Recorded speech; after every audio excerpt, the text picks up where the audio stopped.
आप सब सोच रहे होंगे कि एक्सटर्नल आइडेंटिटीज़ कितनी बड़ी चीज़ें हैं। एक्चुअली नहीं है। बहुत ही सिंपल है और आप ये ऑलरेडी कर भी चुके हैं।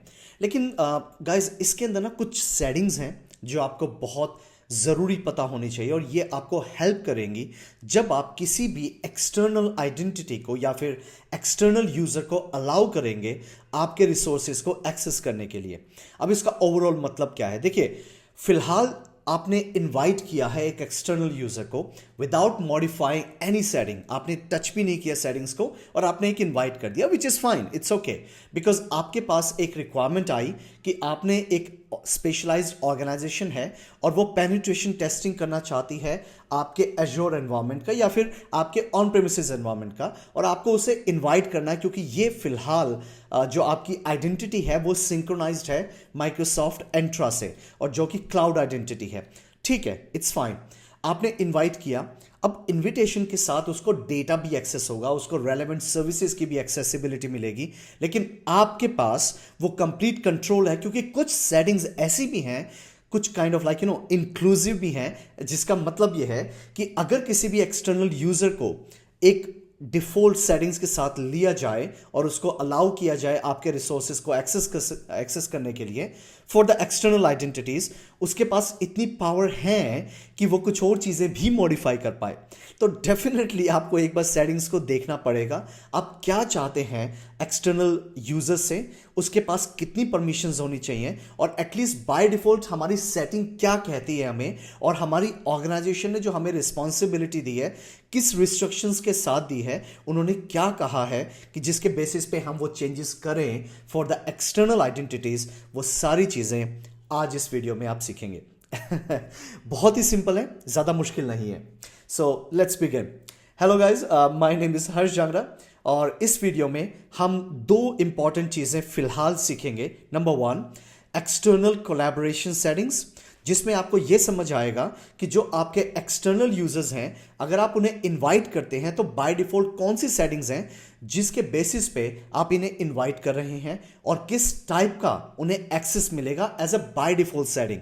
Obviously you can modify based on your requirement, और कौन सी रिकमेंडेशन है फ्रॉम माई साइड, मतलब एज एन ओपिनियन बेस्ड। मैं ये नहीं कहूँगा कि 10 सेटिंग्स मैं आपको जो बताऊँगा आपको वही करनी है, but yes you can do it to protect your identity, और आप फ्लेक्सिबल भी रहेंगे। But again follow the instructions from your team lead, और जो भी ऑपरेशन लीड है वो जो भी कहता है वो आपको करना ज़रूरी है, बिकॉज हर ऑर्गेनाइजेशन एक डिफरेंट माइंडसेट से काम करती है। सो ये तो हुआ फर्स्ट थिंग, और उसके बाद हम सीखेंगे कैसे हम इन एक्सटर्नल आइडेंटिटीज़ को क्रिएट करते हैं। मैंने जैसे कहा पहले भी आप एक्सटर्नल आइडेंटिटी को क्रिएट कर चुके हैं, आपने एक एक्सटर्नल यूज़र को एजोर पोर्टल के थ्रू, GUI के थ्रू आपने इनवाइट किया था और मैंने कंप्लीट प्रोसेस बताया था। वो तो चलो एक बार मैं आपको फिर बता दूंगा, बट उसके साथ साथ मैं आपको पावर शेल से भी बताऊंगा कि कैसे आपको उनके साथ प्ले करना है, कैसे आप पावर शेल की स्क्रिप्ट क्रिएट करके मल्टीपल यूजर्स को इनवाइट कर सकते हैं। सो उसमें सबसे पहला है हमारा एक्सटर्नल कोलैबोरेशन सेटिंग्स, और ये कॉन्फ़िगरेशन आपके लिए बहुत ज़रूरी है, आपको पता होना चाहिए। लेकिन इसको थोड़ा सा समझने के लिए ये जो पिक्चर मैंने आपके लिए डिज़ाइन की है इसको अंडरस्टैंड कर लेते हैं, इसके बाद आपको ये क्लैरिफाई हो जाएगा कि आपको क्यों करना है। देखिए गाइस, राइट नाउ आपकी जो एक्सटर्नल आइडेंटिटीज़ हैं जो आपको यहाँ दिख रहा है, this is the sign for the external identities in Microsoft Azure, और यहाँ पर बेसिकली एक पर्पज से आप एक्सटर्नल आइडेंटिटीज़ को या एक्सटर्नल यूजर्स को इनवाइट करते हैं। नंबर वन रीज़न, आप चाहते हैं कि ये एक्सटर्नल यूज़र आपके रिसोर्सेज को एक्सेस कर पाए फॉर सर्टेन वेज, मतलब कुछ पर्टिकुलर टाइम फ्रेम के लिए। एक एग्जांपल देना चाहूँगा कि मान लीजिए आपने एक स्पेशलाइज्ड ऑर्गेनाइजेशन को हायर किया है which is expert in penetration testing as an example, या फिर आपकी जो डेटा एक्सेलरेशन है उसको रिव्यू करने के लिए what is going on, what kind of settings you have applied, that आपके पास वो एक्सपर्टीज नहीं है, लेट्स अज्यूम। तो वहाँ पर आप एक्सटर्नल यूजर्स को इनवाइट करते हैं और ये यूजर्स आपकी ऑर्गेनाइजेशंस के जो भी पर्पस है पेनिट्रेशन टेस्टिंग के लिए, उनको क्या क्या एक्सेस की रिक्वायरमेंट है आप उन्हें देते हैं और एक सर्टेन टाइम फ्रेम एडजस्ट करते हैं कि ये external user for 10 days 20 days 30 days इतने दिन काम करेगा, उसके बाद वी आर गोना डिलीट और एटलीस्ट रिमूव द एक्सेस। ये पर्पस होता है एक्सटर्नल यूजर्स को एक्चुअली में इनवाइट करने का। अब यहां पर ये एक्सटर्नल यूजर कुछ भी हो सकते हैं, could be a normal user, और इन यूजर्स में आपके कस्टमर्स हो सकते हैं, चाहे आपके बिजनेस कस्टमर्स भी हो सकते हैं, और ऑब्वियसली कोलैबोरेटर्स भी हो सकते हैं बिजनेस। वो कोलैबोरेटर्स का जो मैंने अभी पेनिट्रेशन टेस्टिंग का एग्जांपल दिया, आप उन्हें मतलब इसमें ऐड कर सकते हैं समझने के लिए। अब इसमें सबसे पहली चीज आपके माइंड में क्या आएगी? देखिए, ये एक्सेस तो कर लेंगे रिसोर्सेज को, which is fine, but definitely what you want is securing your user access. ये पहली चीज रहेगी। So do not worry, without your permission ये एक्सटर्नल यूजर कोई भी चीजें एक्सेस नहीं कर पाएंगे। Obviously you play with the RBAC role, जो हमने अभी रिसेंटली सीखा है, in role based access control, जो AZ-104 में हमने कवर किया। उसमें आपको ये समझ आया कि उनकी परमिशंस के साथ वो आपका लिमिटेड एक्सेस कर पाएंगे, क्योंकि वहां पर भी ऑनर, कंट्रीब्यूटर, रीडर परमिशंस होती हैं। तो आप किस टाइप की परमिशंस देना चाहते हैं बेस्ड ऑन द रिक्वायरमेंट, आप प्ले कर सकते हैं। सेकेंड चीज, ऑब्वियसली आपके पास कुछ एप्लीकेशंस भी होंगी जो इन्वॉल्व होंगी उन टेस्टिंग पर्पस के लिए, चाहे वो कस्टमर बेस्ड हो, चाहे वो एप्लीकेशन बेस्ड हो, चाहे मोबाइल बेस्ड हो, और may be it's a very private की वॉल्ट, ये भी हो सकता है, कुछ भी हो सकता है। आप पर्सनली चाहते हैं कि इनका भी एक्सेस दे के उनको रिव्यू किया जाए as a like part of the process. तो obviously the second thing comes in our mind is accelerate secure app development. आप डेफिनेटली चाहेंगे कि एक सेपरेट माइंडसेट के साथ जो ये एक्सटर्नल बिजनेस कोलैबोरेटर्स हैं, ये मेरे लिए एप्लीकेशन डिप्लॉय करें। बिल्कुल कर सकते हैं, सेपरेट कर सकते हैं। एक सेपरेट उनके लिए कंटेनर डिज़ाइन हो सकता है, सेपरेट उनके लिए ब्लॉब कंटेनर्स को आप डिज़ाइन कर सकते हैं। मतलब आप परमिशंस के साथ ये एक्सटर्नल यूज़र को इन्वाइट करके उन्हें एक्सेस दे सकते हैं, और ये बहुत ही आसान है। And the third thing is, obviously what you want is, ये जो यूजर्स हैं इनको ब्लॉक ना हो कहीं पर भी, क्योंकि ऑब्वियसली अगर कोई पेनिट्रेशन टेस्टिंग करना चाहेगा तो उनके पास ऑलमोस्ट हर सर्विस का एक्सेस होना चाहिए जो आपकी ऑर्गेनाइजेशन यूज कर रही है। रीजन क्यों? रीजन ये है कि वो किसी भी एप्लीकेशन के अगर एक्सेस चाहेंगे तो वो सीमलेसली उसे एक्सेस कर पाए। तो ये जो एक्सटर्नल आइडेंटिटीज का कॉन्सेप्ट है, ये आपको माइक्रोसॉफ्ट 365, टीम्स, शेयरपॉइंट या document library in the SharePoint, ये आपको हर तरीके से एक्सेसिबिलिटी प्रोवाइड करवाएगा। बेसिकली ये जो एस है, ये स्वे का कंटेंट है। पहले स्वे का एक प्रोडक्ट था माइक्रोसॉफ्ट का जो चला गया, बट मुझे कोई और लोगो नहीं मिला तो मैंने यहाँ पर इसे ऐड कर दिया। इनफैक्ट आपके पास ऑन प्रीमिसेस एनवायरनमेंट भी है, तो वहाँ पर भी उसे सीमलेस एक्सपीरियंस ही होगा। उसको ये भी नहीं आइडिया लगेगा कि he is not a part of the your Azure organization, though आपने उसे एज एन एक्सटर्नल आइडेंटिटी के तौर पे, एक्सटर्नल यूजर के तौर पे इनवाइट किया है। बट जैसे ही वो किसी भी एप्लीकेशन में स्विच करेगा सेम यूजर अकाउंट से, ऑटोमेटिकली सीमलेसली उसे एक्सेसिबिलिटी मिलेगी। And that's the beauty of the Microsoft cloud. और उसके पीछे आपकी क्लाउड आइडेंटिटी या माइक्रोसॉफ्ट एंट्रा काम करता है। तो ये ओवरऑल आपका पर्पस है, और ये आपको सीखना जरूरी है कि वेयर आर द सेटिंग्स, और इन सेटिंग्स के साथ कैसे आप प्ले करेंगे। और once you learn the settings, the second step, you start creating and managing those external identities. जैसे मैंने पहले भी कहा, एज्योर पोर्टल के थ्रू आप पहले भी इनवाइट कर चुके हैं। मैं एक बार फिर आपको बता दूंगा कहाँ जाना है, but we will also gonna learn from the PowerShell end, और उसके लिए मैंने स्क्रिप्ट आपके लिए बना दी है। You can get the link from the description. आपके लिए बहुत आसान है, जस्ट डाउनलोड कीजिए, copy paste, and your job done most of the time. So basically that's all that we are going to learn in this video. Obviously we have more like verified IDs. ये हम next chapter में, मतलब next part में हम cover करेंगे, because I don't want to make you confused about anything. So guys, I'm too excited. Let's begin and let's learn about Microsoft Entra External Identities Collaboration Settings. Azure portal पे जाने से पहले मैं कुछ basic चीज़ें आपको बताना चाहता हूँ regarding external collaboration settings configuration, जिससे आपको ये क्लैरिफाई हो जाएगा कि आप क्यों ये सेटिंग्स के साथ आप प्ले करना चाहते हैं। तो इसको समझने के लिए ये जो राइट साइड में मैंने पिक्चर डिज़ाइन की है, इसमें आपको काफ़ी कुछ आइडिया लग जाएगा। सो बेसिकली आपके दो सिनेरियोज होते हैं आपकी ऑर्गेनाइजेशन में। एक होता है business to business, B2B, and one is B2C, which is business to customer. So ये दो डिफरेंट काइंड ऑफ सेटिंग्स में रिक्वायरमेंट भी अलग अलग होती हैं। So as a operation lead, और आप कह सकते हैं सिक्योरिटी ऑपरेशन में जो आप काम कर रहे हैं वहाँ पर आपका सबसे पहला कंसर्न है सिक्योरिटी। और आपका ये जानना भी बहुत ज़रूरी है कि आप किस टाइप के एक्सटर्नल यूजर्स के साथ प्ले कर रहे हैं, मतलब ये कौन है, इनका पर्पस क्या है। आप डेफिनेटली अपने लीड से पूछिए, वो आपको क्लैरिफाई देगा, तभी आपका माइंड ओपन होगा। अब जैसे कि B2B कोलैबोरेशन में इस पिक्चर में आपको एक बात समझ आ रही है कि ये आपका टेनेंट है। इस टेनेंट में आपका ऑन प्रेमिसेस भी है और कुछ एप्लीकेशन या स्टोरेज, कुछ रिसोर्सेज हैं जो आप एक्सेस देना चाहते हैं इन एक्सटर्नल यूजर्स को।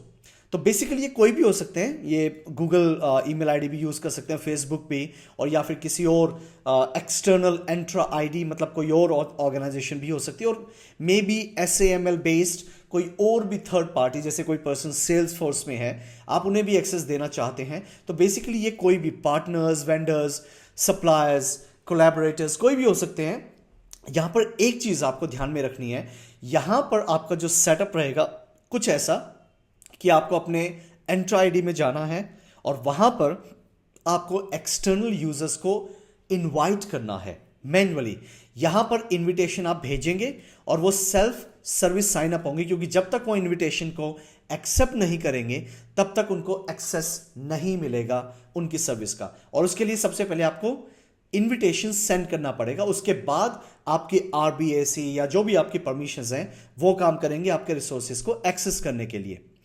दूसरा सिनेरियो है जिसका मैं क्लासिक एग्जांपल अभी दे देता हूं ताकि आपका माइंड चले ज़्यादा। नेटफ्लिक्स, अगर आप इंडिया में हैं, आपके पास Z5, आपका हॉटस्टार, आप ये इमेजिन कर सकते हैं ये सारी सर्विसेज OTT प्लेटफॉर्म जिसको हम बोलते हैं, ये सारी OTT प्लेटफॉर्म्स एक तरह से साइन अप प्रोसेस आपको प्रोवाइड करवाता है यूजर्स को। ये कोई इनविटेशन सेंड नहीं करता किसी यूजर को, उस साइन अप प्रोसेस में आपसे डिटेल्स मांगता है जिन्हें हम यूजर फ्लोज कहते हैं, जैसे आपका नेम हो गया, आपका डेट ऑफ बर्थ हो गया, आपकी एज क्या है, किस टाइप का कंटेंट आप देखना चाहते हैं। तो ये कुछ टाइप की सर्विसेज है, ये मैं एक एग्जांपल दे रहा हूँ, आप इसको इमेजिन कर सकते हैं। So this is your organization और यहाँ पर आपकी एप्लीकेशन है और एप्लीकेशन के साथ उसके रिसोर्सेज भी है, लेकिन यहां पर कोई भी इनविटेशन सेंड नहीं होगा एंट्रा आईडी से। एक फ्रंट फेसिंग एप्लीकेशन डिजाइन की जाएगी, उस फ्रंट फेसिंग एप्लीकेशन के थ्रू वहां पर साइन अप का पेज होगा। सो ये साइन अप करेंगे कौन, कोई भी कर सकता है, email ID, I mean user from Google, Facebook, किसी और ईमेल आईडी के थ्रू। द ओनली थिंग कि आपके पास उस ईमेल आईडी की एक्सेसिबिलिटी होनी चाहिए, क्योंकि यहां पर ये 6 डिजिट कोड या 8 digit code based on the requirement जो भी रहेगा वो आपको बस रिसीव करना है। जैसे आप टाइप इन करेंगे आपका एक्सेस हो जाएगा। And the next step, very next step, subscription.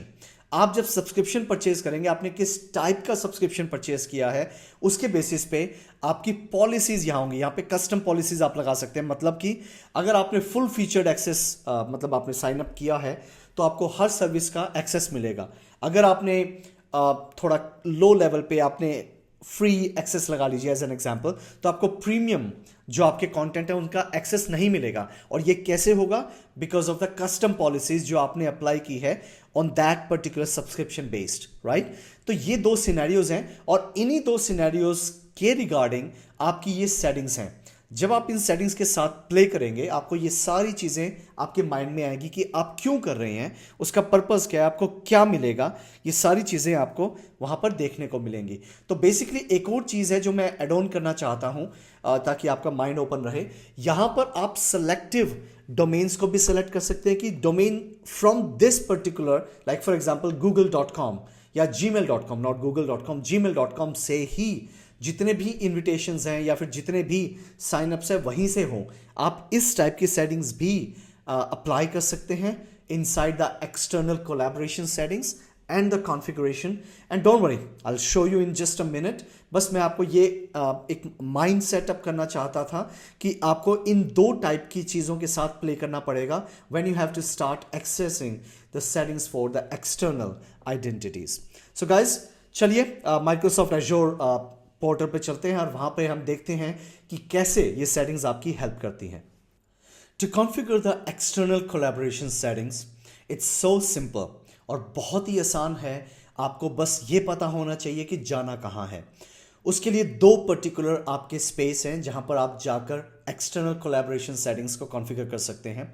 Number 1, Microsoft एंट्रा ID में जाना है पहला ऑप्शन, आप लेफ्ट साइड में एक्सटर्नल आइडेंटिटीज पे क्लिक करके यहां पर उन्होंने कोलैबोरेशन मतलब एक तरह से एक स्पेस बना दिया है कि जो भी एक्सटर्नल आइडेंटिटीज हैं उनको मैनेज करने के लिए ये पोर्टल है, विच इज़ गुड। हम इसके बारे में बात करेंगे, अभी ये सब कुछ सेटअप कंप्लीट नहीं हुआ है। I will help you out to understand each and everything, but for now on the left hand side आपको दिखेगा एक्सटर्नल कोलैबोरेशन सेटिंग्स, और यहाँ पर ये सेटिंग्स सारी आपकी अवेलेबल रहेंगी। ये पहला ऑप्शन है आपका, राइट। सेकेंड ऑप्शन है जहाँ से आप ये चेंज कर सकते हैं या इनके साथ प्ले कर सकते हैं। Simply go to the same Entra ID, और यहाँ पर आपका यूजर्स हैं, आप उस पर क्लिक कर सकते हैं। यूजर्स में आपका है यूजर्स सेटिंग, आपको यहाँ जाना है, और इस यूजर सेटिंग्स में अगर आप थोड़ा सा नीचे आएंगे तो यहाँ पर आपको दिखेगा एक्सटर्नल यूजर्स। एक्सटर्नल यूजर्स में जाके आपको क्लिक करना है और सेम सेटिंग्स आपको यहाँ पर भी दिखेंगी। अब आपको बस ये पता होना चाहिए कि कौन सी सेटिंग का क्या पर्पस है और आपको क्यों ये सेटिंग्स को चूज करना है। ऑब्वियसली वो आपकी ऑर्गेनाइजेशन बताएगी, बट फिलहाल के लिए guest user access restriction. So जैसे कि आप यहां देख पा रहे हैं, guest user have a same access as members, जो मैं बिल्कुल नहीं चाहूंगा, क्योंकि मैं नहीं चाहूंगा से मेंबर्स के रिलेटेड सेम परमिशन मुझे मिले। Guest user have a limited access to the properties and the membership. या ये सही है, क्योंकि यहां पर मुझे लिमिटेड परमिशन ही चाहिए, मैं नहीं चाहता कि उसको सेम परमिशन मिले जो मेरे जो इंटरनल यूजर्स हैं उनके पास है। और guest user have access is restricted, और आप बिल्कुल ही ब्लॉक करना चाहते हैं। देखिए, ये ऑप्शन आप तब चूज कर सकते हैं जब आपको पता है कि आपको कोई भी एक्सटर्नल यूजर को इनवाइट नहीं करना है। बट फिलहाल के लिए जो मोस्ट रिलायबल या रेकमेंडेड ऑप्शन है वो सेकंड है। उसके बाद आता है हमारा guest invite setting. Anyone in the organization can invite guest user including guest and non admins. No guys, this is really not good. Most inclusive जरूर है, बट मैं नहीं चाहूंगा कि कोई भी एक्सटर्नल यूजर्स को इनवाइट कर ले, बिकॉज अगर वो करेंगे तो they can do a big damage to the organization, तो मैं ये बिल्कुल नहीं चाहूंगा। सेकंड है member users and user assigned to the specific admin roles can invite guest user। ये ठीक है, which is still fine but not completely fine। in fact जो third option है, only user assigned to the specific admin roles can invite guest user, this is the right one।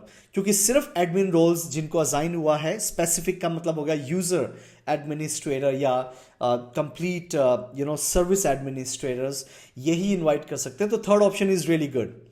No one in the organization can invite, no, ये फिर दोबारा वही है कि आप बिल्कुल ही ब्लॉक करना चाहते हैं किसी भी एक्सेस को, तो ठीक है, आप ये चूज कर सकते हैं। Enable guest self service sign up. Guys, ये आपको तब इनेबल करना है जब आपको ये लगता है कि B2C कॉन्फ़िगर कर रहे हैं और आपके पास एक साइन अप पेज है जो सभी यूजर्स के सामने जाएगा, और वो उसको फॉलो करके, यूजर्स फ्लोज को फॉलो करके वो अपने यूजर्स एनरोल करेंगे और माइक्रोसॉफ्ट एंट्रा में उनके यूजर्स क्रिएट होंगे। अदरवाइज फिलहाल अगर आप बिजनेस टू बिजनेस डील कर रहे हैं तो select no. External user leave settings. Guys, ये मतलब allow user external to remove. देखिए, जब आप किसी भी एक्सटर्नल यूजर को इनवाइट करते हैं तो अगर वो खुद ही अपना जॉब खत्म होने के बाद आपकी ऑर्गेनाइजेशन से एक मतलब रिमूव करना चाहता है डायरेक्टरी से अपने आप को, ही कैन डू दैट। तो ये option is really nice in that scenario. Otherwise it's not highly recommend, तो please select yes because it's a good option. और बेटर है कि हम तो देखिए करेंगे एज एन एडमिनिस्ट्रेटर या सिक्योरिटी ऑपरेटर, बट अगर वो खुद ही कर दे अपने जॉब खत्म होने के बाद, so definitely it's a good choice. The collaboration settings allow invitation to be sent to any domain, which is okay because अभी मुझे नहीं पता कि मेरी जो रिक्वायरमेंट है वो किस डोमेन के साथ डील हो रही है। बट येस, अगर आप कुछ सर्टेन डोमेन को ब्लॉक करना चाहते हैं देन सेलेक्ट सेकेंड ऑप्शन, या सिर्फ सेलेक्टेड डोमेन से ही आपका वर्क होता है तो आप थर्ड ऑप्शन चूज कीजिए। और मैं मोस्ट ऑफ द ऑर्गेनाइजेशन में जो ट्रस्टेड ऑर्गेनाइजेशंस हैं उन्हीं को मैं अलाउ करूंगा, तो third option would be a right choice in most of the organization. But अगर आपको किसी भी रैंडम पर्सन को इनवाइट करना है then obviously choose the first option. तो ये सारी सेटिंग्स आपकी अवेलेबल रहती हैं in terms of external collaboration settings, और ये configure as per the requirement करना बहुत ज़रूरी है, राइट। सो बहुत सिंपल है, बहुत आसान है। Now let's go and jump in to create those external identities and invite them to be a part of our Entra ID. Again बहुत आसान है, ज़्यादा मुश्किल नहीं है. सो एक्सटर्नल आइडेंटिटीज़ को मैनेज करने के लिए या उन्हें क्रिएट करने के लिए और इनफैक्ट इनविटेशन सेंड करने के लिए हमने पहले भी सीखा है, कोई नई चीज़ नहीं करने वाले हैं हम. सिर्फ एक एडिशनल स्टेप है यहाँ पे कि पावर शेल के थ्रू कैसे हम इनविटेशन को सेंड करते हैं और कैसे उन्हें हम इनवाइट करते हैं. उसके अंदर कुछ एक बेसिक सेटिंग है जो मैं आपको बताना चाहता हूँ, और जब आप सेटिंग को पावर शेल में करेंगे तो ये स्टेप बहुत ज़रूरी होगा. इनफैक्ट मैंने प्रैक्टिकली समझाने के लिए एक छोटी सी जानबूझ के मिस्टेक की है इंग्लिश वीडियो में, जो इसका इंग्लिश पार्ट है, और वहाँ पर मैंने एक्सप्लेन किया कि कहाँ पर उसका सोल्यूशन मिलेगा, ताकि आप जब उसे कॉन्फ़िगर करें using the Microsoft official website, आपको वो भूलना नहीं है. सो अभी बेसिकली आपको करना क्या है, आपको सिंपली जाना है माइक्रोसॉफ्ट एंट्रा आईडी, और अगर आपको दो वेज में इसको सीखना है फ्रॉम एजोर पोर्टल, सो वहाँ पर आप पहले भी कर चुके हैं, मैं आपको पूरा स्टेप नहीं बताने वाला हूँ. यहाँ पर आपको पहली बात तो निक नाम का यूज़र नहीं दिख रहा है, मैंने निक नाम का यूज़र क्रिएट किया हुआ है. और यहाँ पर अगर आपको यूज़र पे मतलब एक्सटर्नल यूज़र को इनवाइट करना है, सो सेम वही पुराना स्टेप है, इनवाइट एक्सटर्नल यूज़र. और यहाँ पर आप अपना ईमेल आईडी डालिए, जैसे कि मेरा ईमेल आईडी है nick.harsharina.com. आप ये ईमेल आईडी डालिए, मैंने ये नया ईमेल आईडी बनाया है, निक इसका नाम है. Message, hey as discuss we need to work on a project, kindly join, kindly accept the invitation and work on the application. I mean, these are these kind of messages that you can send to these people, all right? And the most important thing is invite redirect URL would be this one. So you have to in fact copy this, because it is gonna help you a lot. So यहाँ पर क्या होता था, हम simply ये add on करते थे, और प्रॉपर्टीज में अगर कोई चेंजेस करने हैं तो ठीक है, नहीं तो review and invite and job done, right. और जैसे हम इनविटेशन सेंड करते थे, उसको वो इनविटेशन एक्सेप्ट करने का प्रोसेस फॉलो करना होता था. और अगर आपने देखा हो तो यहाँ पर इनविटेशन के बाद यहाँ पर आपको कुछ इस तरीके से जो बीच में ये EXT लिखा हुआ है, इसका मतलब ये एक्सटर्नल यूज़र है. अब इसकी कुछ लिमिटेशंस हैं जो मैंने पहले नहीं बताई, मैं थोड़ा आइडिया आपको देना चाहूँगा. सो यहाँ पर जब आपका यूज़र एक्सेप्ट कर लेता है इनविटेशन को, तो उसके बाद जैसे आप यहाँ पर आएंगे तो कुछ एक चीज़ें हैं जो आपको समझनी है. नंबर 1, आपको एक बात ध्यान रखनी है कि यहाँ पर ये यूज़र का पासवर्ड रीसेट नहीं होगा, क्योंकि इसका जो इश्यूअर है या फिर इसका जो डोमेन है वो है gmail.com. So Gmail is the primary issuer जो आपकी रिस्पॉन्सिबिलिटी लेगा इस यूजर की, मतलब harsh@gmail.com की, जो आपको पासवर्ड को रीसेट करना है. दो यहां पर आपको दिखा जरूर रहा है, लेकिन जैसे आप इस पर क्लिक करेंगे, so on the right hand side आपको यहां पर दिखेगा कि क्यों वो क्रिएट नहीं कर पा रहा या ऑब्वियसली मॉडिफाई नहीं कर पा रहा. उसका रीजन बड़ा सिंपल है जो मैंने बताया, क्योंकि Gmail उसकी फुल अथॉरिटी कंट्रोल करता है, और ऑब्वियसली माइक्रोसॉफ्ट जो एक्सटर्नल यूजर्स हैं उनके लिए हम पासवर्ड रिसेट नहीं कर सकते. ये क्वेश्चन होते हैं किसी के माइंड में, तो ये क्लैरिफाई कर लीजिएगा. उसके बाद हमारे पास यहाँ पे मैनेज के अंदर का like security attributes, assign roles, administrative units, groups, application, licences, devices, ये सारी जो मैनेजमेंट है इस यूज़र की, वो अंदर मतलब जो एक पर्टिकुलर जगह है अंडर वन रूफ आपको दिख जाएगा. अगर आपको लाइसेंसेस चेक करने आपको वो दिख जाएंगी, जो एप्लीकेशन असाइन है इस यूज़र को आपको वो दिख जाएंगी. तो आपको अलग अलग जगह जाकर उसको टाइम वेस्ट नहीं करना पड़ेगा. तो यहाँ पर ये मैनेज करने के साथ साथ आपका एक और हेल्प करता है आइडेंटिफाई करने के लिए कि अगर आपको ये देखना है ये यूज़र कब लॉगिन हुआ था, कब नहीं, उसके पूरा कंट्रोल आपको दिखेगा. उसकी प्रॉपर्टीज़ क्या हैं, क्या आपको दिख रहा है यहाँ पर, क्योंकि यहाँ पे क्रिएशन टाइप आप देख पा रहे हैं कि यहाँ पे इनविटेशन है. तो ये जो एड ऑन चीज़ें हैं ये आपको यहाँ पर देखने को मिलेगी इनकी सेटिंग्स में. आप मॉडिफाई भी कर सकते हैं based on the requirement, but at this moment मैं आपको जस्ट एक आइडिया देना चाहता था. ये यूज़र क्रिएट होने के बाद आपको दिखता है.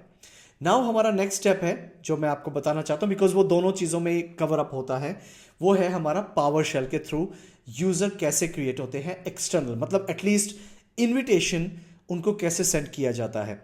मैंने आपको पहले भी कहा है कि मैं ऑलरेडी आपके लिए स्क्रिप्ट बना चुका हूँ, आप उसको रिव्यू ज़रूर कीजिएगा और अगर कोई प्रॉब्लम आती है तो ट्रबल शूट ज़रूर करने की कोशिश कीजिएगा, ठीक है। So start with the creating the invitation और एक्सटर्नल यूज़र। तो उसके लिए आपका जो पहली कमांड है वैसे आपको यहाँ पर दिख जाएगी, AZ, जो आपका आएगा एजोर AD, ये पूरा का पूरा है यहाँ पे। इनफैक्ट मैंने पिछले में किया था तो मैं टाइम वेस्ट नहीं करूँगा आपका लिखने में। सो यहाँ पर क्या है, ADMS मतलब जो हमारा एजोर एक्टिव डायरेक्टरी जो हमारा माइक्रोसॉफ्ट है वो इनविटेशन सेंड करेगा। जो डिस्प्ले नेम है इनविटेशन का वो है निक। उसके बाद जो नेक्स्ट है आपका जो ईमेल एड्रेस है, इनवाइटेड यूज़र ईमेल एड्रेस है nick.harsharina@gmail.com। मैंने आपके लिए एक नया ईमेल आईडी अकाउंट बनाया है। और सेंड इनविटेशन मैसेज अगर आप ऐड ऑन करना चाहते हैं तो ठीक है, मैंने यहाँ पे ट्रू कर दिया है ताकि उसको इनविटेशन मिले सीधा डायरेक्टली।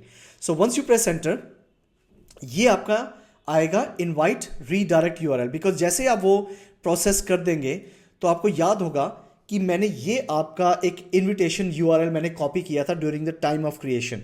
आपको अपना टेनेंट आईडी पता होना चाहिए और ये कंप्लीट आपका रीडायरेक्ट यूआरएल वहाँ पर मेंशन होना चाहिए, अदरवाइज आपको कुछ प्रॉब्लम्स क्रिएट हो सकती है during the time of accessing your account. और ये बहुत ज़रूरी है, छोटी चीज़ है बट बहुत ज़रूरी है। इंग्लिश वीडियो में मैंने ये प्रॉब्लम जानबूझ के बताई है ताकि अगर आप दोनों वीडियो को देखेंगे तो कुछ डिफरेंसेस आपको समझ आएगा। हालांकि सॉल्यूशन बता दिया है और ये कंप्लीट प्रोसेस है। व्हेन यू प्रेस एंटर तो यहाँ पे आप चेक करेंगे कि आपके एक और बात जो मैं बताना भूल गया आपको, यहाँ पर ये चीज़ को प्रोसेस करने से पहले आपको ये कमांड पे जाना है, ये आपको फॉलो करनी है एंड दोबारा से फिर आपको ये करना है एंड उसके बाद आपका जो इन्विटेशन है आपको वो सेंड करना है, क्योंकि ये करना बहुत ज़रूरी है। नहीं तो एक्टिव डायरेक्टरी जो एजोर एक्टिव डायरेक्टरी है या माइक्रोसॉफ्ट एंट्रा है वो रिस्पॉन्ड नहीं करेगा। ये भी मैं पर्सनली बहुत बार मिस्टेक करता हूँ मुझे बाद में याद आता है, बट या it is like this. So guys जैसे आप देख सकते हैं यहाँ पर अभी जो स्टेटस है, आपका अकाउंट क्रिएट तो हो गया है बट स्टेटस जो है वो पेंडिंग एक्सेप्टेंस है, राइट। सो इसको समझने के लिए हम अपने जो ईमेल आईडी है उस पर चलते हैं और यहाँ देख सकते हैं कि आपके पास एक इनविटेशन आया है, ये कंप्लीट इनविटेशन है।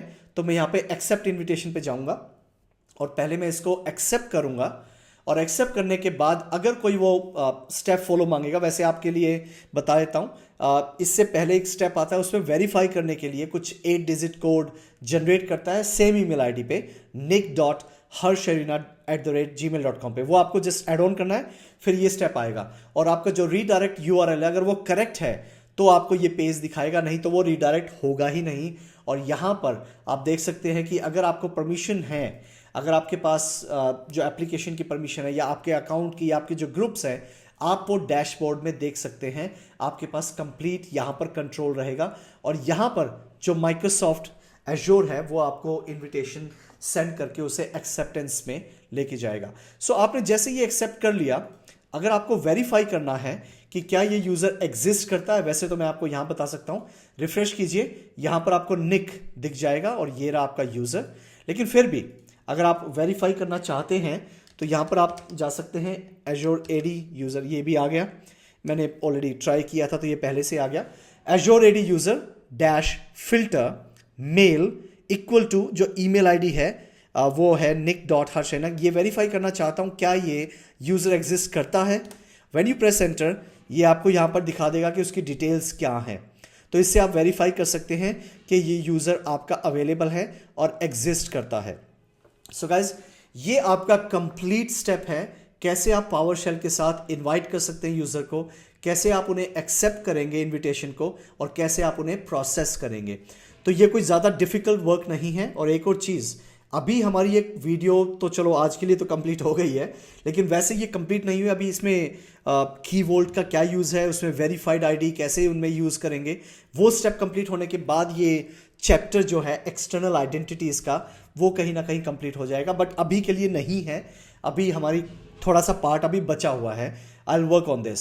सो एनीवे मैं बस आपको आज के लिए इतना ही बताना चाहता था। आपको पता होना चाहिए और इन्फॉर्मेशन होनी चाहिए। तो प्लीज़ या आई होप आपको ये वीडियो अच्छी लगी होगी और it helps you and informative भी रही होगी। आप अपना ख्याल रखिए। I will see you in the next video. Till then take care, bye bye, piece.